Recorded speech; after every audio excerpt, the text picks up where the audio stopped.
नमस्कार, न्यूज के इकलौते फैमिली शो न्यूज की पाठशाला में आप सभी का बहुत स्वागत। मैं हूं सुशांत सिन्हा। ये वो पाठशाला जहां सबकी क्लास लगती है और आज पाठशाला में कौन कौन सी क्लास लगाने वाला हूं पहले ये बता देता हूं। चौथे फेज की वोटिंग में अगर वो काम हुआ तभी मोदी 400 पार जा पाएंगे। वो काम कौन सा है जिसके बाद कहा जा सकता है या कहा जाना लगेगा कि नहीं भाई मोदी तो अब 400 पार जाएंगे, आज इसके बारे में बताऊं। चौथे चरण के पहले वो कौन सी चुनौती है जो मोदी के सामने खड़ी है। पीएम मोदी और राहुल गांधी की रैलियों का वो राज जो विनर तय कर देगा, आज उसके बारे में बताऊंगा। इसके अलावा योगी की हुंकार, उधर बुलडोजर डांस, यूपी की कितनी सीटों का हिसाब तय होता चला जा रहा है। सीएम योगी यूपी में ऐसा क्या कर रहे हैं कि अखिलेश की मुश्किल बढ़ गई है, यह भी बताऊंगा। फिर बात होगी केजरीवाल जी की। क्या केजरीवाल जेल से बाहर आएंगे? कल यह सवाल उठ रहा था, लेकिन ईडी ने वो कर दिया है क्या कि कल केजरीवाल जेल से बाहर नहीं आ पाएंगे, आज इसके बारे में बताऊंगा। कल ईडी केजरीवाल के साथ वो करने वाली है जिससे उनकी टेंशन और बढ़ेगी। साथ ही असदुद्दीन ओवैसी और उनके भाई की टेंशन बढ़ाने वाली दो बहनें कौन है, ये भी बताऊंगा। 15 मिनट पुलिस हटाने की धमकी देने वालों के सुर 15 सेकंड में कैसे बदले, ये भी दिखाऊंगा। और 2024 के चुनाव पर वो चैप्टर जो सारा हिसाब क्लियर कर देगा। लेकिन सबसे पहले दिन भर की बड़ी खबरों का रिवीजन, उसके बाद पहला चैप्टर।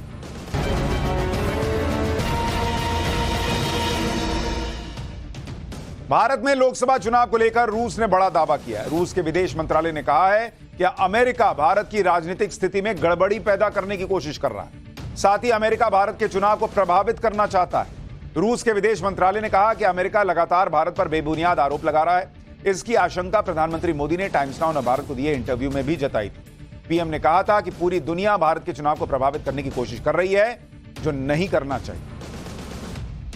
देश में मुसलमानों की आबादी 1951 के बाद से करीब 43% बढ़ी है। यह खुलासा आर्थिक सलाहकार परिषद की रिपोर्ट से हुआ। इस रिपोर्ट के मुताबिक देश में 1951 के बाद से मुस्लिम आबादी 43% बढ़ गई और इसी दौरान हिंदुओं की आबादी में लगभग 8% की कमी है। रिपोर्ट में यह भी कहा गया है कि इस दौरान पाकिस्तान में हिंदुओं की आबादी 18% से घटकर 1.18% रह गई और बांग्लादेश में 24% हिंदू आबादी अब सिर्फ 8.2% पर सिमट गई। पाकिस्तान में तो स्थिति यह है कि वहां जैन धर्म मानने वाले मात्र 6 लोग रहते हैं। 13 मई को चौथे चरण के मतदान से पहले आंध्र प्रदेश के एनटीआर जिले में पुलिस ने एक ट्रक से 8 करोड़ रुपए जब्त किए।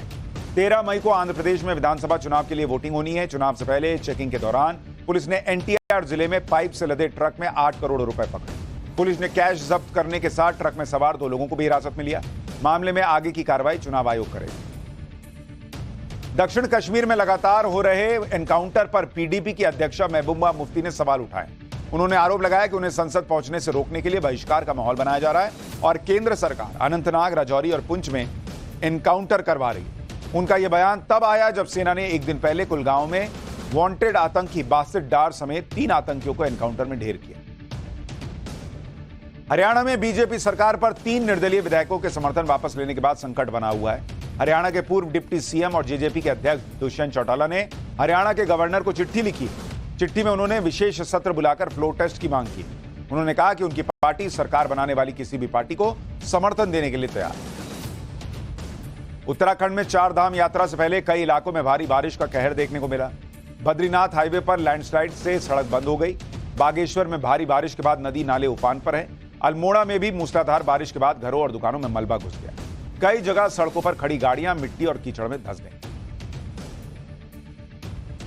तो ये हो गया दिन भर का रिवीजन। अब पाठशाला की पहली क्लास, चौथे चरण की वोटिंग में वो काम हुआ, अगर वो काम हुआ तभी मोदी 400 पार जा पाएंगे क्या? चौथे चरण के पहले वो कौन सी चुनौती जो मोदी के सामने खड़ी है? पीएम मोदी और राहुल गांधी की रैलियों का वो राज जो विनर तय कर देगा। सबसे पहले इसका चर्चा।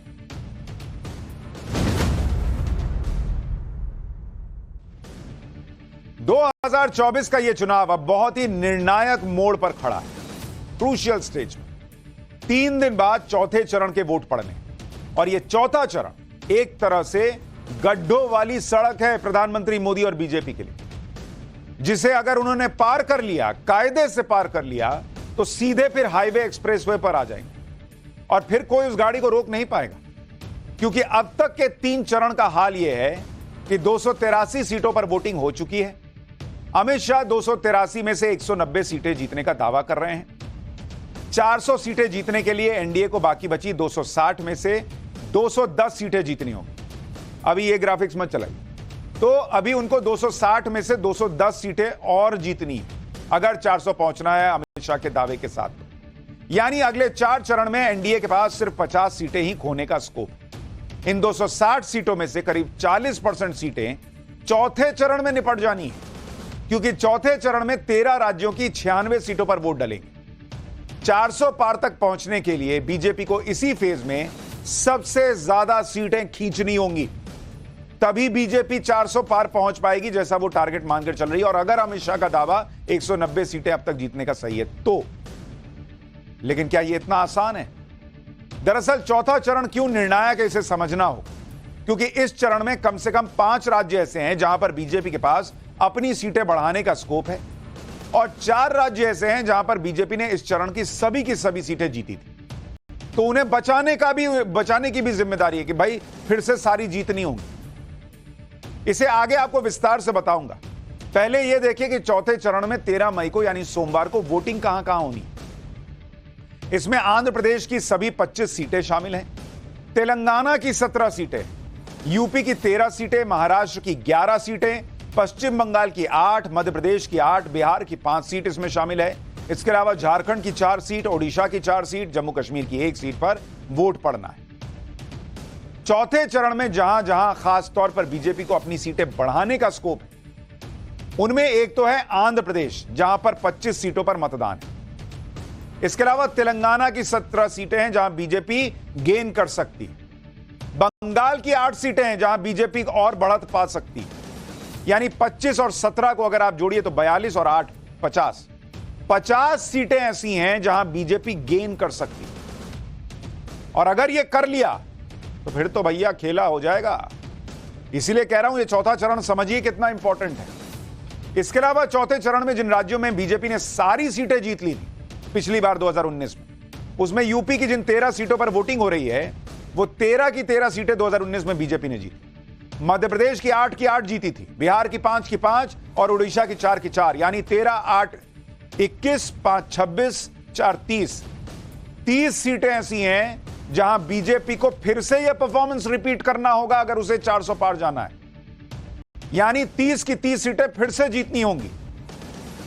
यानी जिन राज्यों में स्कोप है वहां पर सीटें बढ़ाना, और जिन राज्यों में चौथे चरण की सभी सीटें जीती थी उन सीटों को रिटेन करना, यही वो चैलेंज है नरेंद्र मोदी के लिए, जो अगर उन्होंने चौथे चरण में पूरा कर लिया तो वो अपनी चुनावी गाड़ी को 400 के माइलस्टोन वाले एक्सप्रेसवे पर ले जा पाएंगे।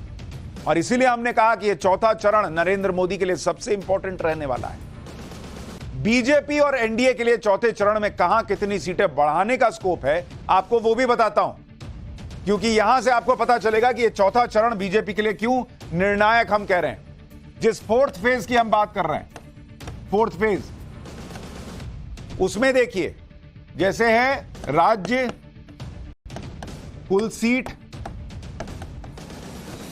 और अगर आप देखेंगे जैसे हम बात कर रहे हैं आंध्र प्रदेश, एपी, यहां पर कुल सीट कितनी है? 25। 2019 में बीजेपी जीती कितनी सीटें? इन 25 में से बीजेपी जीती 0।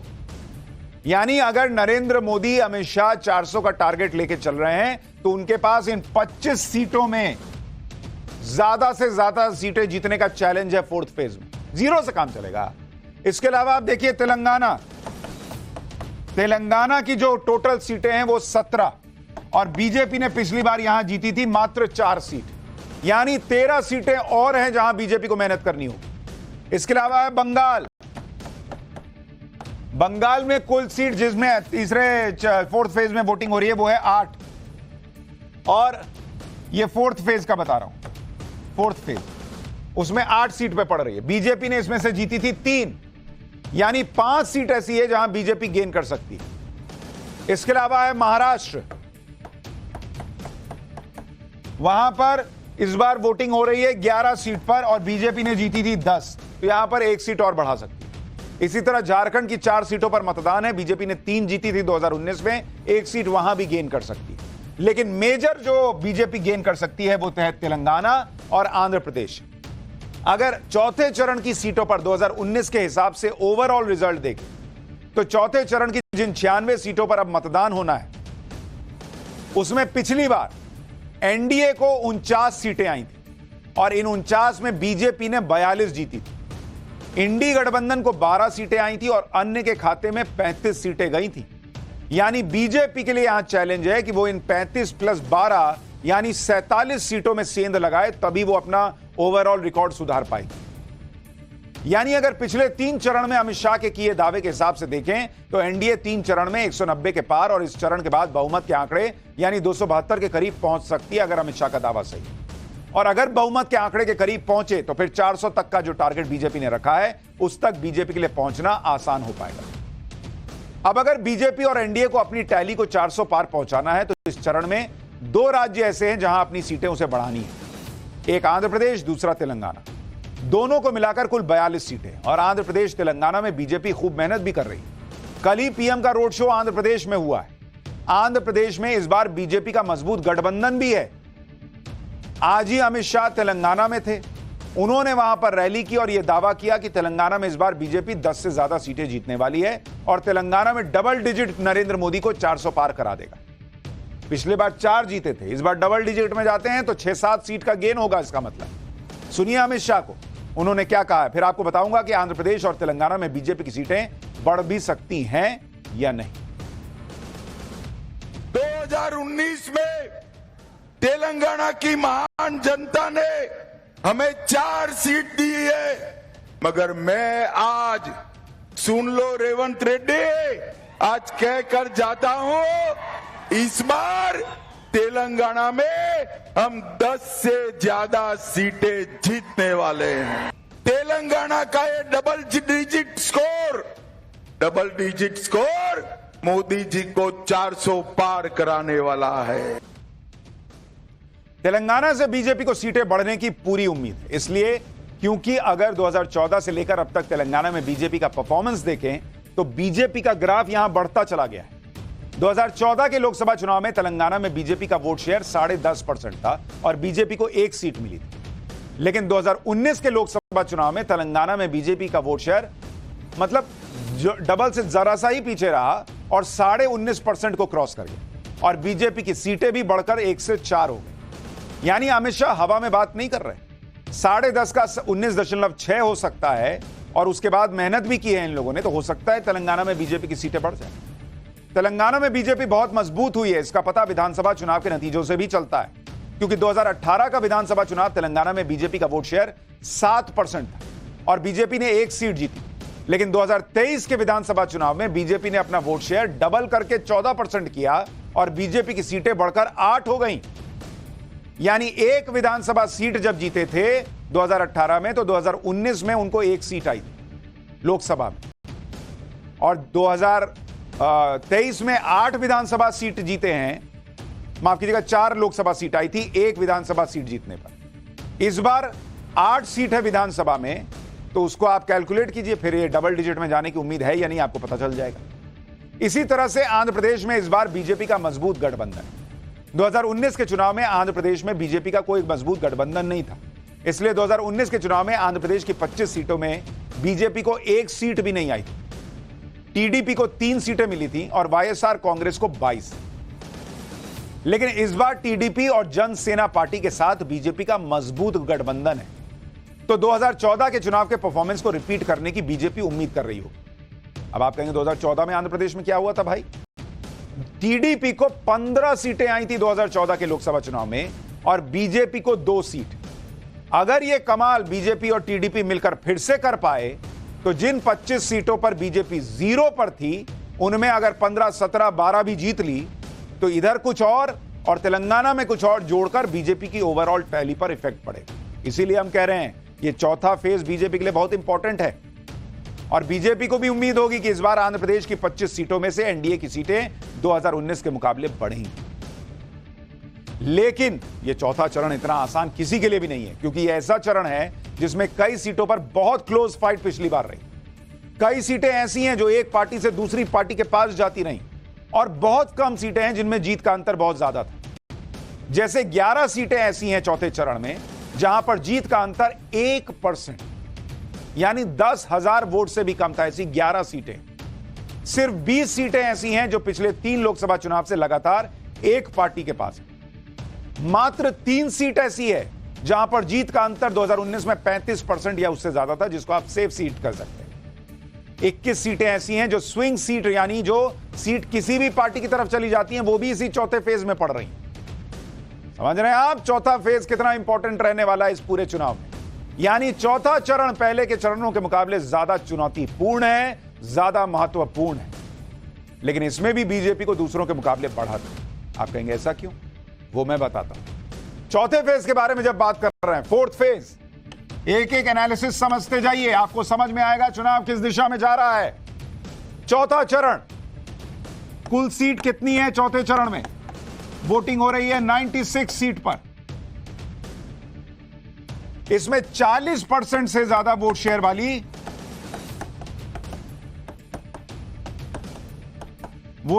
सीट, इसमें से जो 40% से ज्यादा वोट शेयर के मार्जिन वाली सीटें हैं, वो बीजेपी के पास कितनी आई? बीजेपी प्लस के पास 43 और कांग्रेस के पास आई 11। बीजेपी ने 2009 के बाद से चौथे चरण की 96 सीटों पर खुद को बहुत मजबूत किया है, क्योंकि आप बीजेपी और कांग्रेस का अगर आंकड़ा देखेंगे, 2009 में क्या रिजल्ट था बॉस? इन्हीं सीटों पर कांग्रेस 50 पे थी, 50 सीट, और बीजेपी 10 पर थी, 10। फिर 2019 का रिजल्ट देखिए आप। 2019 का रिजल्ट, कांग्रेस आ गई 6 पर और बीजेपी बढ़कर पहुंच गई 42 पर। यह बीजेपी प्लस का बता रहा है।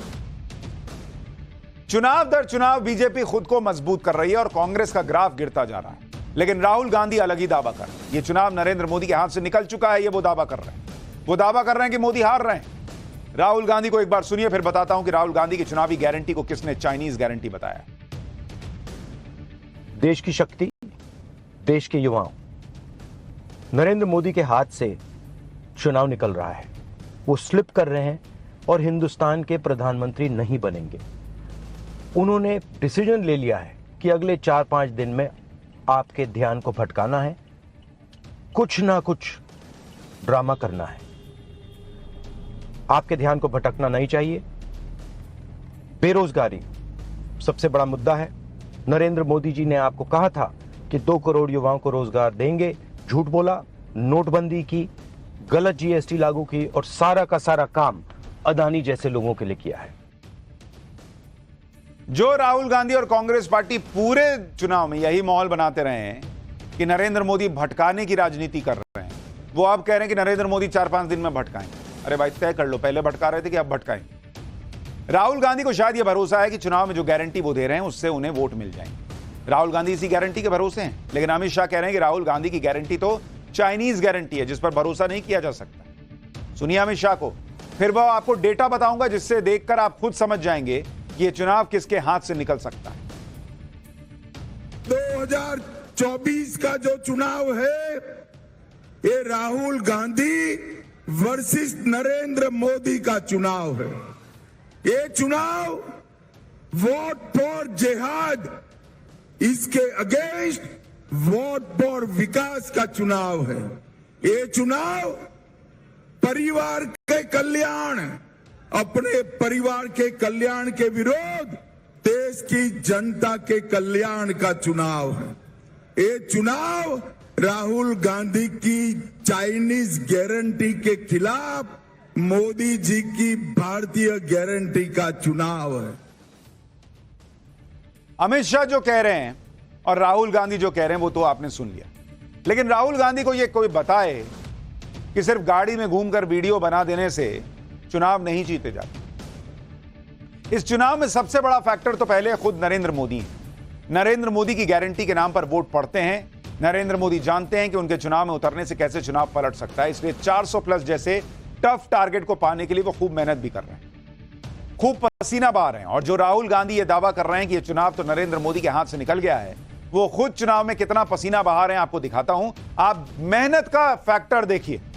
बॉस चुनाव किधर जाएगा ये मेहनत पे भी तो डिपेंड करेगा। कोई बच्चा 8-8 घंटे पढ़ रहा है और कोई बच्चा जो है वो खेलने में बिजी है, जबकि उसका रिपोर्ट कार्ड पहले भी खराब रहा है और पढ़ाई आधे घंटे की करता है, और उसके बाद कौन टॉपर आएगा आपको समझ में आ जाएगा। तो आपको 3 चरण का रैली मीटर दिखाता हूं, कौन कितनी रैली कर रहा है, इसी से आपको अंदाजा लग जाएगा कि इस गर्मी में कौन मेहनत करने को तैयार है। ये 31 मार्च से लेकर 5 मई तक के बीच का आंकड़ा आपको दिखा रहा हूं। इसमें किसने कितनी रैली की जरा देखिए। मोदी की रैली 83 रैली नरेंद्र मोदी ने की रैलियां। अमित शाह ने कितनी रैली की? अमित शाह ने की 66 रैली। यानी अगर आप दोनों को जोड़ दें तो अमित शाह और नरेंद्र मोदी मिलाकर 149 रैली 3 चरण में कर चुके थे। 149 रैली इस गर्मी में बॉस, और नरेंद्र मोदी की उम्र 73 साल है। अब जरा राहुल गांधी को देखिए, राहुल कितनी रैली कर रहे हैं, जरा कंपैरिजन कीजिए। राहुल गांधी ने 40 रैली की है, 40, और प्रियंका वाड्रा उन्होंने कितनी रैली की? इन्होंने की 29। इन दोनों को अगर आप जोड़ दीजिए तो ये 69 रैली कर पाए हैं भाई बहन। कहां ऑलमोस्ट 150 रैली करके बैठे हैं ये लोग, जो 400 का टारगेट लेके चल रहे हैं, जो ये मान के बैठे कि हम जीत रहे हैं, वो इतनी मेहनत कर रहे हैं। और ये लोग जो नरेंद्र मोदी को हराने निकले हैं, ये 69 रैली कर पाए। यानी राहुल गांधी और प्रियंका वाड्रा ने मिलकर जितनी रैली की है, उससे ज्यादा रैली अकेले तो नरेंद्र मोदी कर चुके हैं। दोनों मिलकर जितना कर रहे हैं 69, उससे ज्यादा तो नरेंद्र मोदी अकेले कर चुके 83। फिर आप कहेंगे कि आप हरा नहीं पाते हैं। अब आपको बताता हूं कि फेज वाइज पीएम मोदी ने किस फेज में कितनी रैलियां की और उसके मुकाबले राहुल गांधी ने कितनी रैलियां की, और एक दिन में उनकी रैली का स्ट्राइक रेट क्या रहा है। जैसे अगर आप फर्स्ट फेज देखें, जो पहला चरण था, उसमें पीएम मोदी की 31 रैलियां हुई थी, और उनका डेली अगर आप स्ट्राइक रेट निकालिएगा तो 1.72 का बैठता था, और उनकी उम्र 73 साल है बॉस। इस गर्मी में वो पहले फेज में 31 रैली करते हैं। राहुल गांधी कितनी करते हैं? 21। उनका डेली का स्ट्राइक रेट 1.16, और उनकी उम्र है 53 साल। अब आप देखिए दूसरा फेज, नरेंद्र मोदी की रैलियां 16, और उनका डेली का स्ट्राइक रेट 2.28, यानी स्ट्राइक रेट बढ़ा दिया नरेंद्र मोदी ने फेज 2 आते आते। राहुल गांधी 8 ही रैली कर पाए, उनका स्ट्राइक रेट वही 1.14 के आसपास घूम रहा है। यानी दूसरे चरण आते आते पीएम मोदी ने अपने प्रचार का स्ट्राइक रेट बढ़ाया और राहुल गांधी की गाड़ी स्लो हो गई। अब देखिए थर्ड फेज, पीएम मोदी की रैली 36 हो गई थर्ड फेज आते आते, और डेली का स्ट्राइक रेट तिगुना हो गया फर्स्ट फेज के मुकाबले 3.27। राहुल गांधी की रैली देखिए 11, मात्र 11, और डेली रैली का स्ट्राइक रेट घटकर 1 हो गया।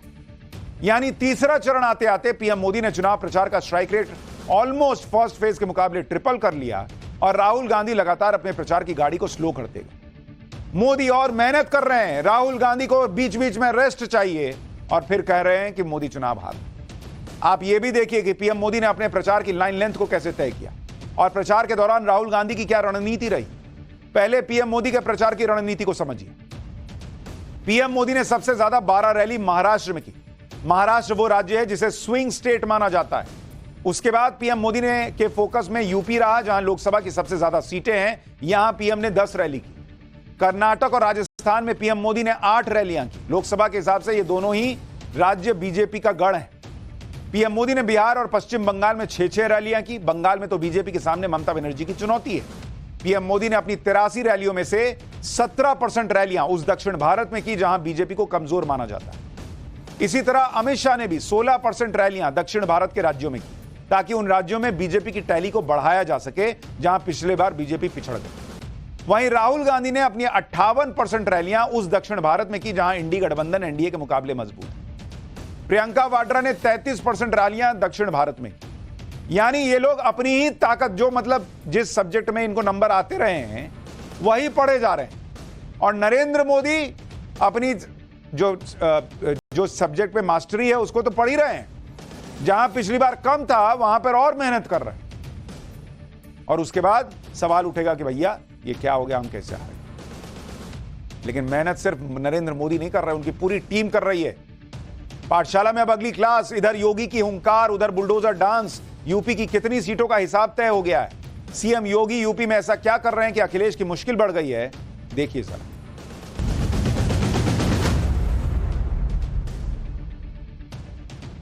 यूपी का चुनावी माहौल भी गजब हो गया है। मुख्यमंत्री योगी आदित्यनाथ ने अकेले ही गर्दा उड़ा रखा है। यूपी में बुलडोजर का ब्रेक डांस चल रहा है। उधर अखिलेश यादव भी पसीना बहा रहे हैं कि वो योगी को टक्कर दे पाए। चौथे चरण में खुद अखिलेश की सीट भी है और इसलिए अखिलेश को ज्यादा टेंशन हो रही होगी। इसके अलावा चौथा चरण पूरी तरह से बीजेपी के पक्ष में पिछली बार रहा था, इसलिए अखिलेश के लिए इस चरण में एक भी सीट निकालना पहाड़ जैसी चुनौती है। अखिलेश यादव के लिए पहाड़ जैसी चुनौती इसलिए भी है क्योंकि सीएम योगी ने तय कर लिया है कि यूपी में एक भी सीट विपक्ष को नहीं देना। एक एक सीट के लिए विपक्ष को तरसा देना। सीएम योगी ने आज यूपी में खीरी, सीतापुर, धौरहरा में रैलियां की और इन रैलियों में चुनाव की नई लाइन तय कर दी कि अब चुनाव राम भक्तों और रामद्रोहियों के बीच बंट गया है।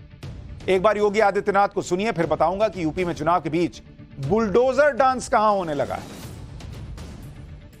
पूरा चुनाव अब तो राम भक्तों और रामद्रोहियों के बीच में बंट करके रह गया है। एक और राम भक्त है, पूरे देश का राम भक्त एक और खड़ा है और वह एक स्वर से बोल रहा है, जो राम को लाए हैं हम उनको लाएंगे। और दूसरी तरफ रामद्रोही है, वे कहते हैं मंदिर बेकार बना है। वे कहते हैं मंदिर बनाने की आवश्यकता ही नहीं थी। वे कहते हैं भारत के अंदर मंदिर की क्या आवश्यकता थी। तो भगवान राम का मंदिर भारत में उत्तर प्रदेश के अयोध्या में नहीं बनेगा तो क्या काबुल और कंधार में बनेगा? क्या लाहौर और कराची में बनेगा? क्या योगी आदित्यनाथ क्लियर कट बात करते हैं और उनके इस तेवर से यूपी की चुनावी गर्मी और बढ़ चुकी है। यूपी में 3 चरण की वोटिंग हो चुकी है। अब चौथे चरण में 13 सीटों पर वोट पड़ने हैं उत्तर प्रदेश में। इसमें कन्नौज है जहां से अखिलेश यादव खुद चुनाव लड़ रहे हैं। इसके अलावा उन्नाव, इटावा, कानपुर, बहराइच, खीरी, शाहजहांपुर, सीतापुर और हरदोई के अलावा फर्रुखाबाद, धौरहरा और अकबरपुर और मिश्रिक की सीट शामिल है। यह सेंट्रल यूपी और अवध बेल्ट का इलाका है जहां बीजेपी के सामने कोई दूर दूर तक नहीं है। अगर आपको 2019 का रिजल्ट दिखाऊं तो यूपी में जो चौथा चरण है इसमें बीजेपी ने 13 की 13 सीटें जीत ली थी 2019 में। एक भी सीट इंडी गठबंधन के पास नहीं आई।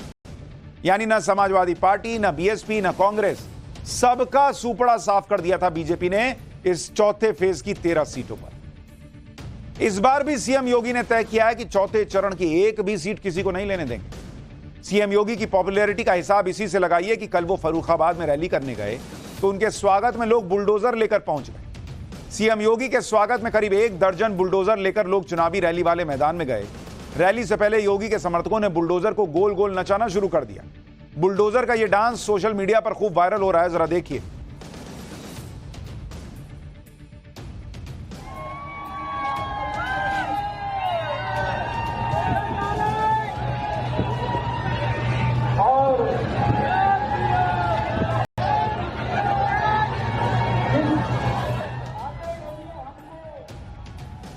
यानी सीएम योगी के स्वागत में बुलडोजर डांस चल रहा है। वहीं यूपी में चौथे चरण की सभी 13 सीटों पर बीजेपी को जीत का बहुत भरोसा है और यह भरोसा इसलिए है क्योंकि 2019 में इन 13 सीटों में 10 सीटों पर बीजेपी की जीत का मार्जिन 12% से 32% तक। एक प्लस पॉइंट यह भी है कि इस बार बीजेपी का आरएलडी के साथ गठबंधन भी है। इसके अलावा समाजवादी पार्टी और बीएसपी भी अलग अलग चुनाव लड़ रहे हैं। बीजेपी का कॉन्फिडेंस इसी से दिखता है कि कानपुर, बहराइच छोड़ किसी भी सीट पर कैंडिडेट नहीं बदला गया। अभी जब इस तरह की स्थिति हो तो फिर कन्नौज की सीट का क्या होगा, जहां से इस बार अखिलेश यादव चुनाव में उतर गए। 1998 के बाद से समाजवादी पार्टी कन्नौज सीट पर लगातार जीतती रही, लेकिन 2019 में बीजेपी के सुब्रत पाठक ने समाजवादी पार्टी के इस गढ़ को ध्वस्त कर दिया। 2019 में बीएसपी के साथ गठबंधन के बावजूद समाजवादी पार्टी की कैंडिडेट डिंपल यादव कन्नौज से हार गई। पिछले चुनाव में कन्नौज सीट पर सुब्रत पाठक ने 12,000 से ज्यादा वोट से डिंपल यादव को हरा दिया। इसलिए इस बार समाजवादी पार्टी ने आखिरी वक्त तक कन्नौज सीट से उम्मीदवार पर सस्पेंस बनाए रखा और अंतिम दिन खुद अखिलेश यादव ने कन्नौज से नॉमिनेशन भरा। लेकिन सीएम योगी ने इस बार भी कन्नौज सीट पर बीजेपी की जीत की गारंटी दी है। योगी गारंटी दे रहे हैं कि हम अखिलेश को हराएंगे। पहले सुनिए कन्नौज सीट और समाजवादी सीट को लेकर योगी आदित्यनाथ ने क्या भविष्यवाणी की है, फिर बताऊंगा बीजेपी के दावों पर अखिलेश यादव क्या कह रहे हैं। आप देख रहे होंगे एक ही परिवार चुनाव लड़ पा रहा है। और बहनों और भाइयों, मैं आपको इस बात के लिए आश्वस्त करता हूं, देखो 3 चरण में चुनाव हुए हैं।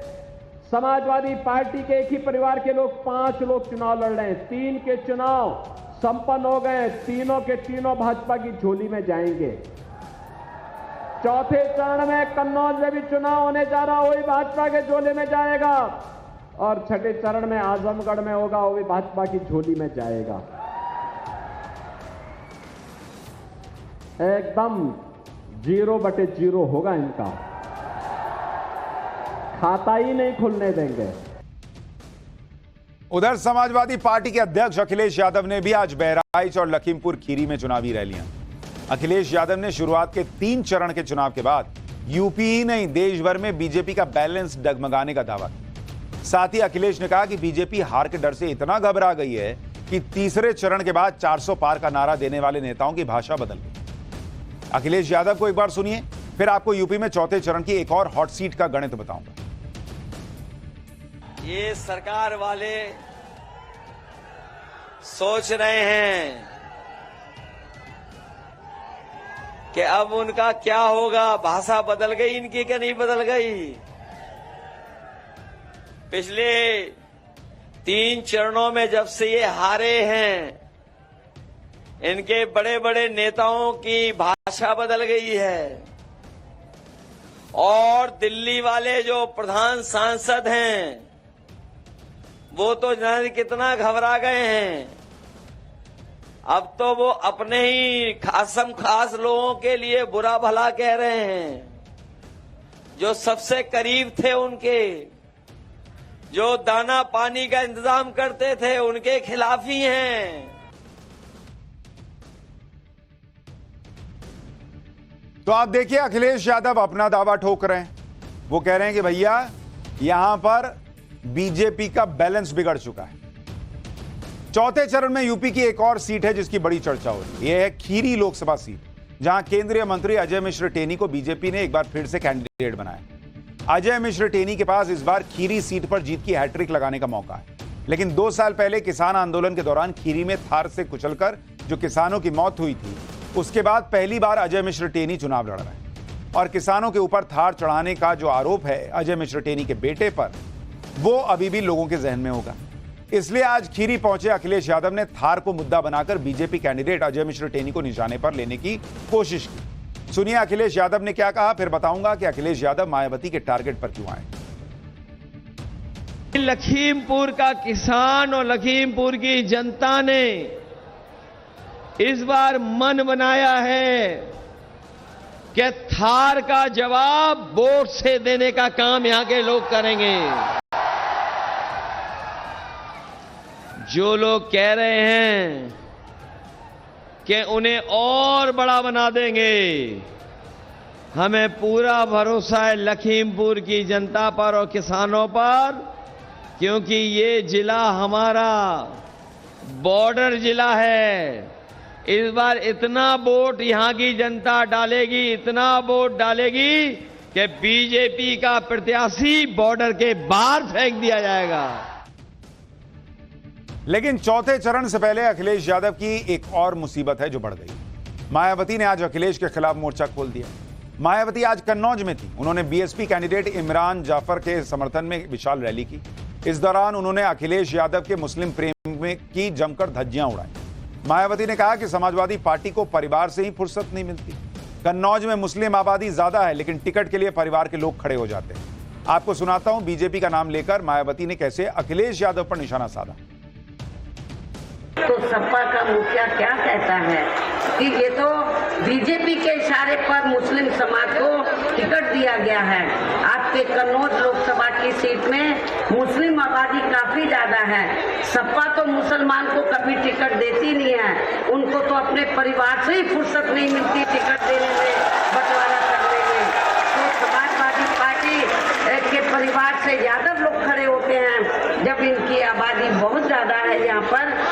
यदि जब हम मुस्लिम को टिकट देते हैं, उनका हक देते हैं, वो भी इनके गले के नीचे से नहीं उतरता है। समाजवादी पार्टी की हालत सिर्फ कन्नौज में टाइट नहीं है, कई सीटों पर पार्टी को अभी से हार नजर आने लगी, इसलिए बहानों की लिस्ट भी तैयार है। अखिलेश के नेता अधिकारियों को धमकी देने से बाज नहीं आ रहे। अखिलेश यादव के चाचा और समाजवादी पार्टी के महासचिव शिवपाल यादव आज इटावा में रैली करने पहुंचे। इस दौरान उन्होंने कहा कि बदायूं से लेकर मैनपुरी तक गुंडई चल रही है। बीजेपी के कहने पर प्रशासन एक्शन ले रहा है, लेकिन इनको भी मालूम होना चाहिए कि सरकारें भी बदलती हैं। सुनिए शिवपाल यादव क्या कह रहे हैं। हमारे यहाँ बदायूं में गुंडई करी है, अभी जसपाल नगर से लेकर मैनपुरी में गुंडई, आज भी गुंडई चल रही है। कोई भी टपोरी कार्यकर्ता उनका अगर कहीं झूठ बोल के दरख्वास्त दे आता है तो उस पर पुलिस पहुँच जाती है। परेशान करते हैं। उनको ये पता नहीं है कि सरकारें भी बदलती हैं। खैर, सरकार बदले ना बदले क्या होगा ये तो पता चल जाएगा, लेकिन केजरीवाल जी की किस्मत बदलेगी या नहीं ये कल पता चलना। पाठशाला में अब अगला चैप्टर, ईडी ने वो कर दिया कि कल केजरीवाल जेल से बाहर नहीं आ पाएंगे क्या? कल ईडी केजरीवाल के साथ वो करने वाली है जिससे उनकी टेंशन और बढ़ेगी क्या? सबसे पहले अब इसकी बात करते हैं।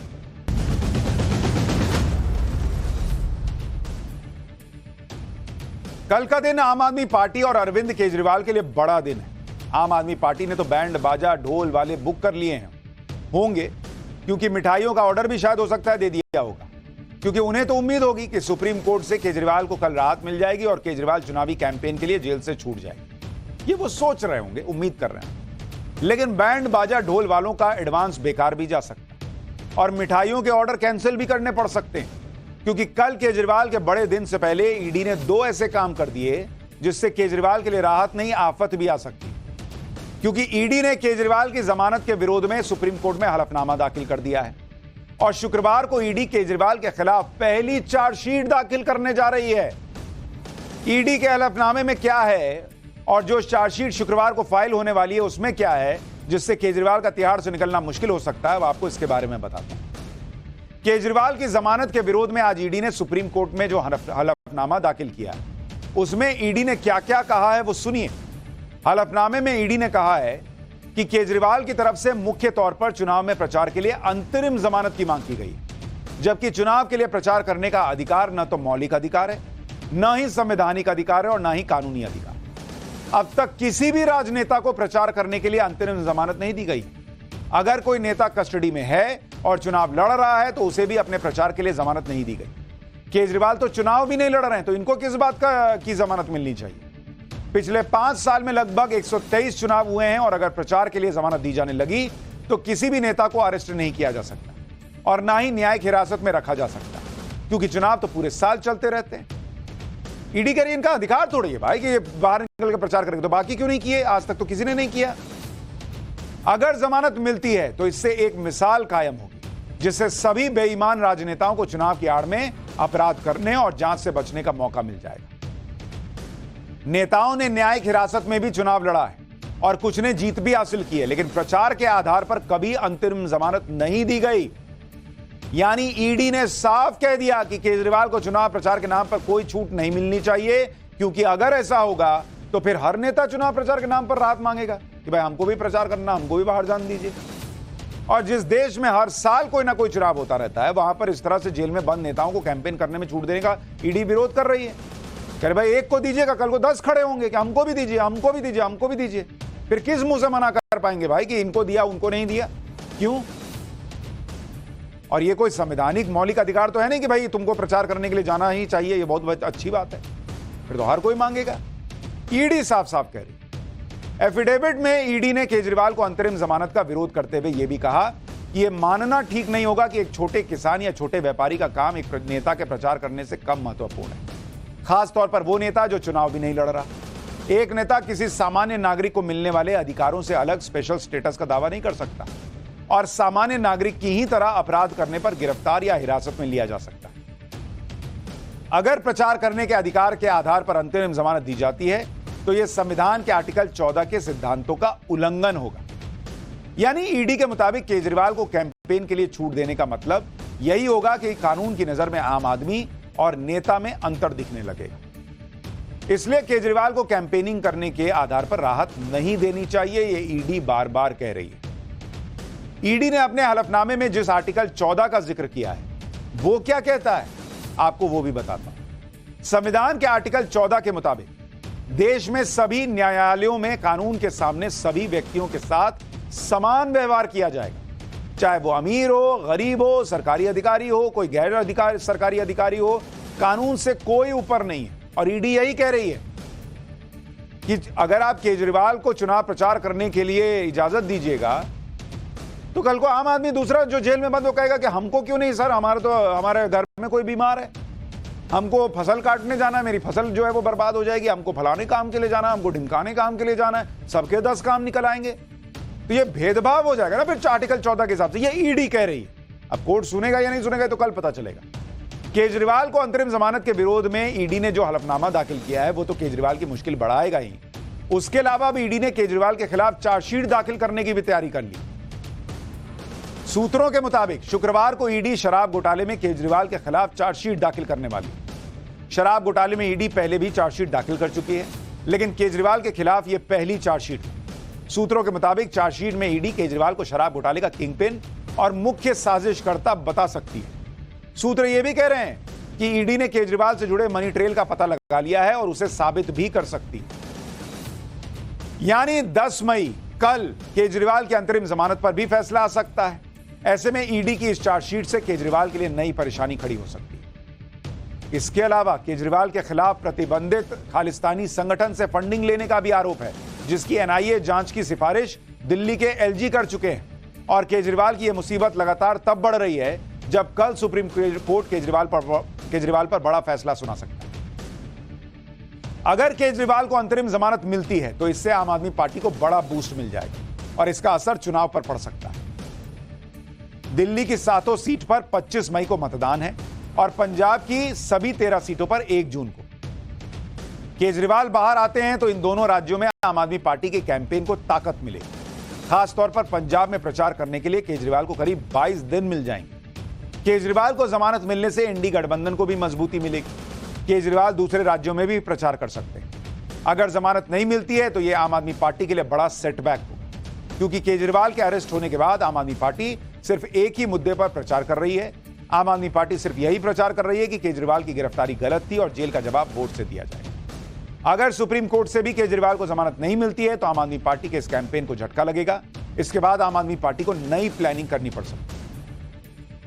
लेकिन केजरीवाल के साथ क्या होगा ये तो कल पता चलेगा और आपको विस्तार से बताएगा कौन? हम बताएंगे न्यूज की पाठशाला में, बेल मिले या ना मिले। पाठशाला में अब अगली क्लास। असदुद्दीन ओवैसी और उनके भाई की टेंशन बढ़ाने वाली 2 बहनें कौन हैं? 15 मिनट पुलिस हटाने की धमकी देने वालों के सुर कैसे 15 सेकंड में बदले? 2024 के चुनाव पर वो चैप्टर जो सारा हिसाब क्लियर कर देगा।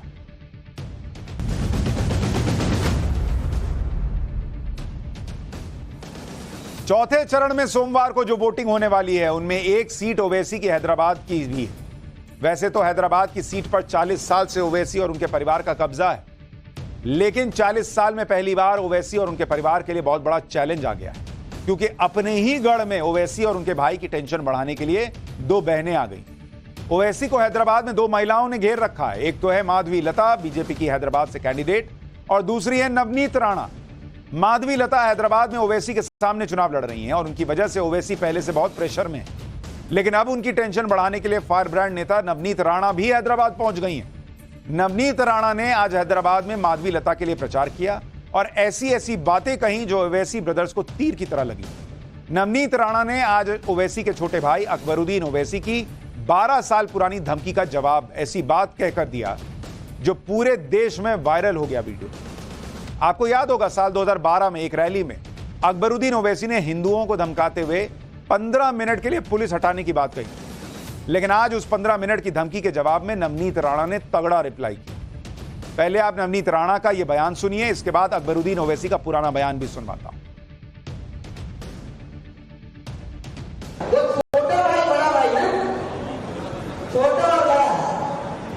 छोटा बोलता है कि पुलिस को 15 मिनट हटा दो तो हम दिखाएंगे बोले कि क्या कर सकते हैं। छोटे को मेरा कहना है तेरे को 15 मिनट लगेंगे छोटे,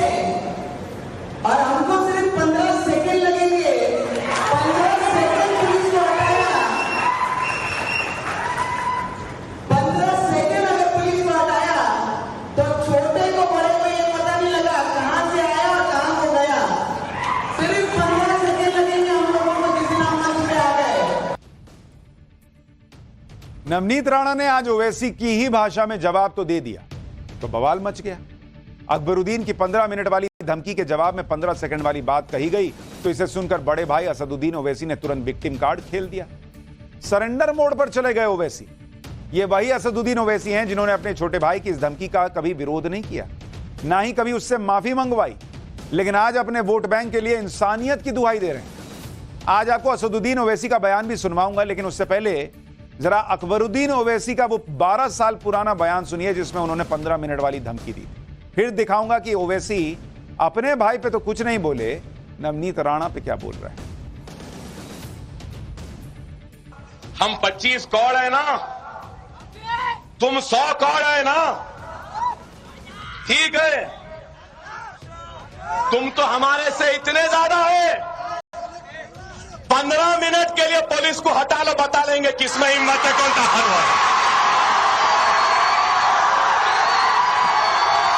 15 मिनट हटा लो।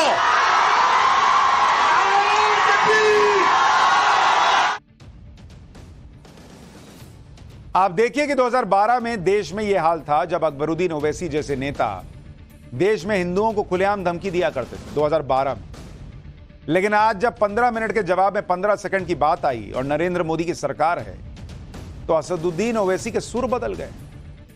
हल्के हल्के बोल रहे हैं, इंसानियत से जोड़ दिया, विक्टिम कार्ड निकाल के फेंक दिया। अरे भाई, जब आपके छोटे भाई ने धमकी दी थी तब इंसानियत की दुहाई कहां गई थी? तब तो आपने अपने छोटे भाई से नहीं कहा कि ये धमकी है, इंसानियत के खिलाफ है। तब तो ओवैसी कहते थे ये कानूनी मामला है, इसलिए ज्यादा नहीं बोला जा सकता। असदुद्दीन ओवैसी ने कभी इस बयान का खंडन तक नहीं किया, लेकिन आज उन्होंने इसे मुसलमानों के लिए एक ऐसा विक्टिम कार्ड निकाला और फेंक दिया। सुनिए ओवैसी का यह बयान, इसके बाद यह भी बताऊंगा कि इनके छोटे भाई किस तरह जहरीले बयान देते रहे। 15 सेकंड दे दीजिए आप, बिल्कुल 15 सेकंड दे दीजिए। आप क्या करेंगे? अखलाक का हाल करेंगे, जैसा मुख्तार को किया वही करेंगे, या पीलू खान या फिर अपना रकबर। बिल्कुल आप दे दीजिए, मोदी जी के पास इख्तियार है, दे दीजिए 15 सेकंड। 15 सेकंड ने बल्कि 1 घंटा ले लीजिए ना। हम भी देखना चाह रहे हैं कि आप में कितनी इंसानियत अभी बाकी है या नहीं है। करिए, कौन डर रहा है? कौन डर रहा है? हम तो तैयार हैं, कौन रोक रहा है आपको? दिल्ली में प्रधानमंत्री आपका, आरएसएस आपकी, सब चीज आपका है। करिए, कौन रोक रहा है आपको? बोलते क्यों है? करिए ना, बल्कि हमको बता दीजिए कहां पे आना, हम आ जाते हैं। करिए।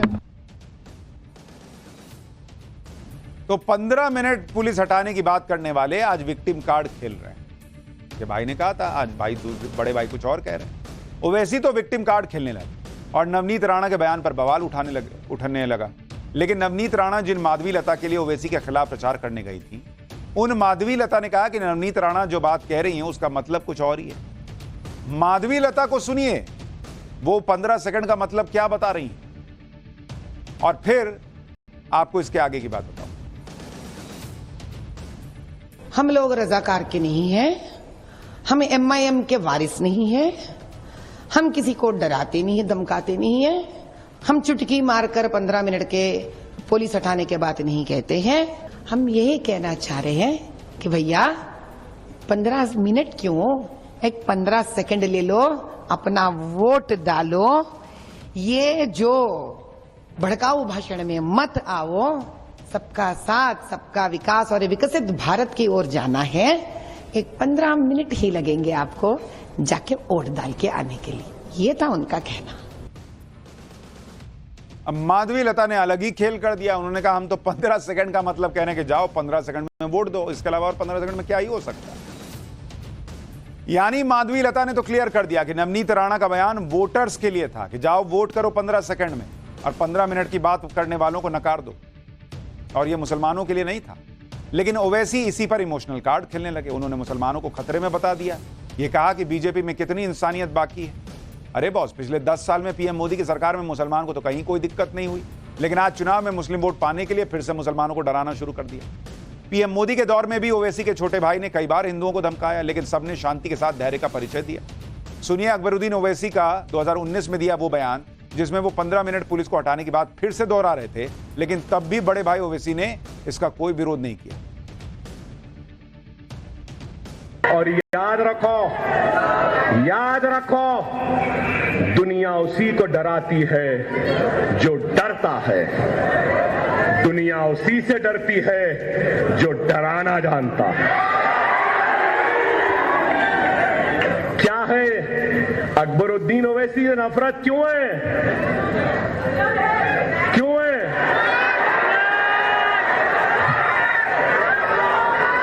सौ सुनार की तो एक लोहार की।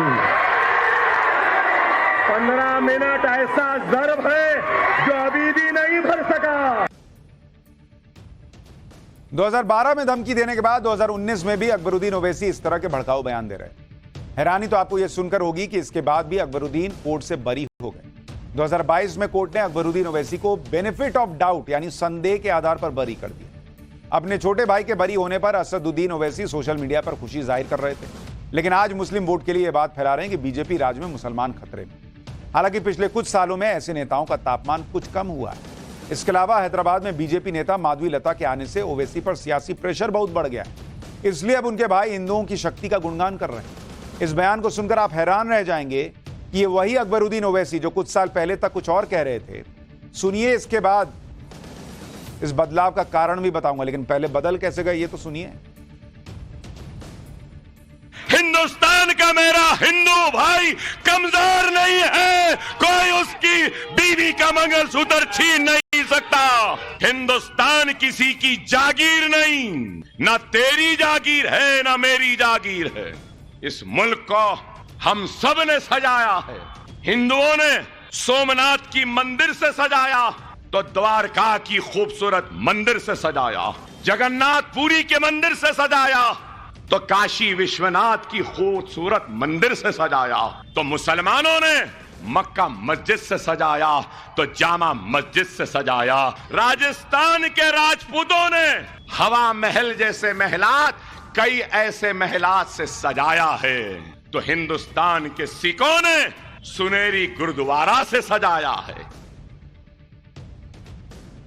अब सोशल मीडिया पे लोग यही कह रहे हैं कि 10 साल के मोदी राज में इतनी ठंडक जो है वो आ गई है बयानों में। तापमान कम हो गया भाई साहब। नहीं तो जो कहते थे कि 100 करोड़ 25 करोड़ 15 मिनट पुलिस हटा लो, वो अब हिंदुओं की महिलाओं के मंगलसूत्र की चिंता कर रहे हैं। हिंदू भाई बता रहे हैं। ओवैसी ब्रदर्स के इस तरह सुर बदलने की दो वजह। पहला तो हैदराबाद में खुद ओवैसी के लिए कांटे की टक्कर, और दूसरा महाराष्ट्र की औरंगाबाद में AIMIM की सीट पर भी संकट। ओवैसी की पार्टी की पूरे देश में 2 लोकसभा सीटें हैं। एक तो हैदराबाद में खुद ओवैसी जीतते रहे हैं और एक सीट महाराष्ट्र की औरंगाबाद सीट का गणित यह है कि 2019 में AIMIM ने सैयद इम्तियाज जलील को अपना प्रत्याशी बनाया। इम्तियाज जलील को 3,89,000 वोट के साथ 32% के से थोड़ा ज्यादा वोट मिले, जबकि शिवसेना के चंद्रकांत को 3,84,000 वोट के साथ 32.09 वोट मिले, 0.9%। यानी AIMIM इस सीट को सिर्फ 5,000 वोट से जीत गई।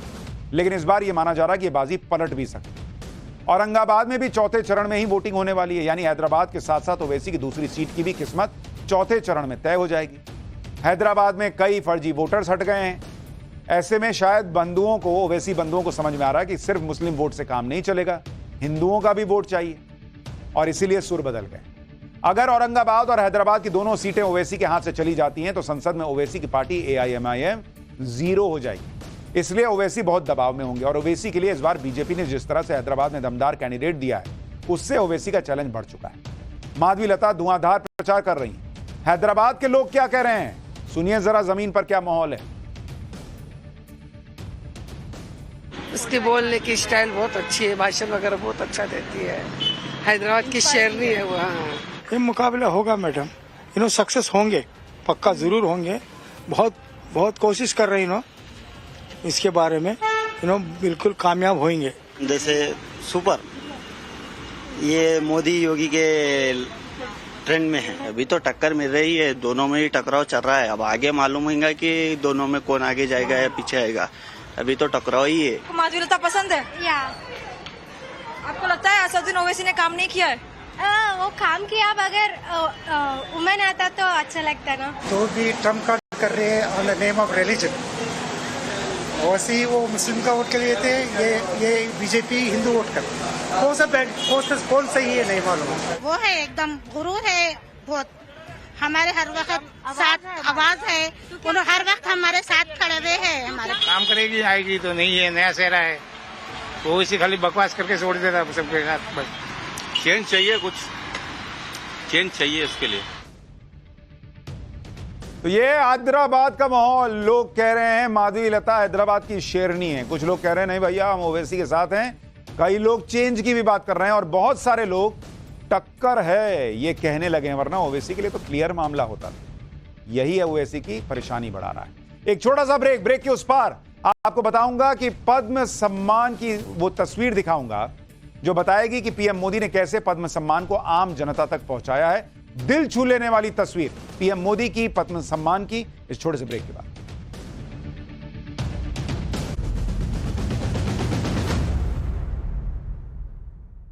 राष्ट्रपति भवन में पद्म पुरस्कार दिए गए। कर्नाटक के समाजसेवी डॉक्टर के.एस. राजन्ना को पद्मश्री से सम्मानित किया गया। के.एस. राजन्ना खुद दिव्यांग हैं। पोलियो की वजह से के.एस. राजन्ना ने दोनों पैर और हाथ गंवा दिए। उसके बाद भी वो दिव्यांगजनों के कल्याण के लिए लगातार काम करते आए हैं। मोदी सरकार में के.एस. राजन्ना को उनकी उपलब्धियों के लिए पद्मश्री से सम्मानित किया गया। पद्म पुरस्कार लेने के दौरान के.एस. राजन्ना ने पीएम मोदी को प्रणाम किया और काफी देर तक उनसे बात करते रहे। सोचिए वही पद्म पुरस्कार है जो पहले अक्सर एलीट क्लास के लोगों को मिला करता है, लेकिन प्रधानमंत्री मोदी की सरकार में पद्म पुरस्कार देश और समाज की सेवा करने वालों को मिलने लगा है। और उसकी एक और तस्वीर, भावुक कर देने वाली तस्वीर, आज देखें। एक छोटा सा ब्रेक लें।